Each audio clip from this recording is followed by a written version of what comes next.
手術咧真係可以幫到好多病人㗎喎。咁但係物理治療師又點幫佢哋呢？一齊睇下。成日揸10本書，長時間用螺絲批，甚至係搣膠紙、撳下電話咁，原來都係高危動作，做得多會加速手指勞損，患上彈弓手㗎。彈弓手正式嘅學名係手指屈曲肌腱腱鞘炎，通常都喺食指同中指出現。當手指成日重複做同一個動作，就會造成慢性勞損，有機會導致水腫延變，影響手指嘅活動能力。咁早期嘅時候咧，你可能起身嘅時候覺得個手指比較硬嘅啫，冇乜特別影響你嘅生活嘅。可能你喐幾下咧，咁就會冇事啦。咁去到中期咧，你覺得咧要喐好耐先順得翻啦，同埋咧或者你要咧好辛苦先可以伸直到隻手指嘅。咁另外咧就係去到嚴重嘅咧，可能你就要用另一隻手指咧去咬翻直有問題嘅手指，咁甚至聽到嗒一聲嘅。嗱，想知自己有冇彈弓手嘅初期病徵，做一啲簡單嘅測試就知噶啦。首先咧，摸下自己嘅掌骨頭，如果某一條掌骨頭特別痛嘅話，又或者拉啲手指筋，某一條筋特別痛嘅話咧，都好可能係彈弓手嘅初期病徵，咁就要多多留意一下啦。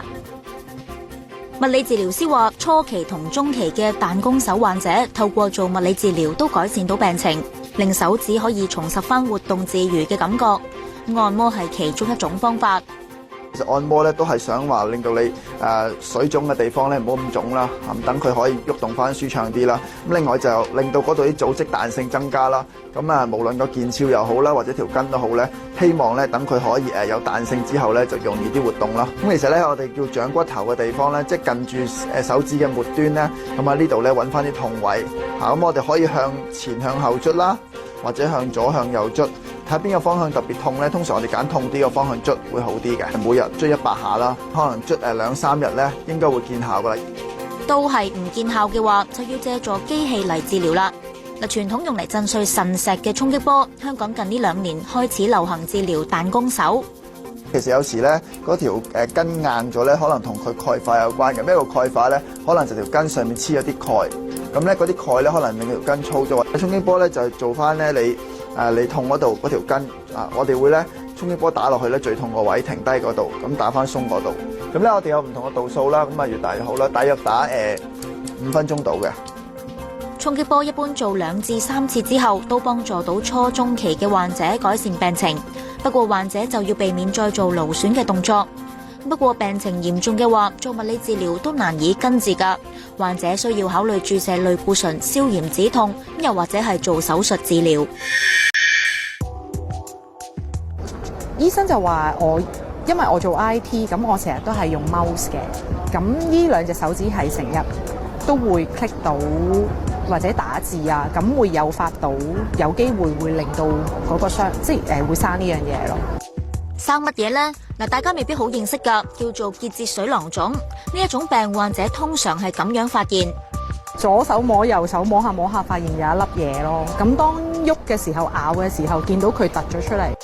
江小姐唔認識呢一個病，第一時間有咁嘅諗法。如果壓落去咧，咁可能佢壓住我下邊啲神經或者筋啦，咁我會有啲痛，少少痛嘅啫，生粒瘤咯。咁好驚，唔知係良性定惡性諸如此類咯。除咗擔心影響健康，最受影響嘅就係外觀。江小姐決定做手術將囊腫切除，而家手腕留低一條疤痕。中醫指出，其實結節水囊腫唔係腫瘤，唔會擴散到身體其他嘅地方，對身體影響唔大。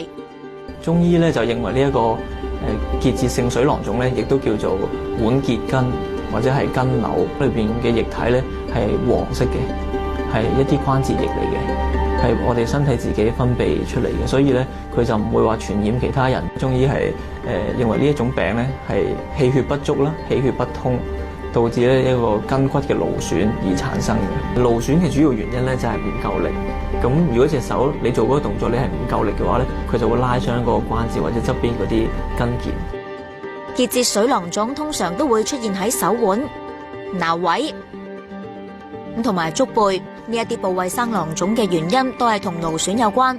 常見嘅動作好似係撳手機、用電腦同埋用單手拎重嘢咁。唔想囊腫影響外觀，又唔想做手術切除囊腫嘅話，中醫話不如試下另類嘅治療。絕大部分都係生喺呢度噶啦。咁咧就首先咧做呢個動作先，屈一屈個手腕啦，咁令到佢咧就脹卜卜啦嗰個腱鞘囊腫。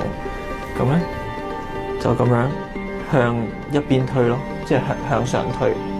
咁向上推咧，佢推到咁上下咧，佢就會裂咗噶啦，喺裏邊嗰個囊就裂咗啦。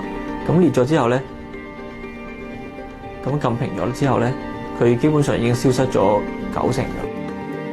醫師之後會用一個1蚊銀壓喺囊腫嘅位置，再用紗布包紮1日，囊腫就會消失。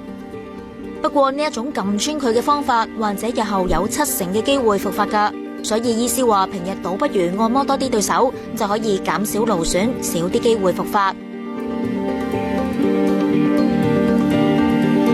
岳月偉除咗可以增加血液循環、預防結節水囊腫嘅復發之外亦都對一般嘅關節勞損發炎，好似係肩周炎啊、網球手咁，都有一定嘅保健作用。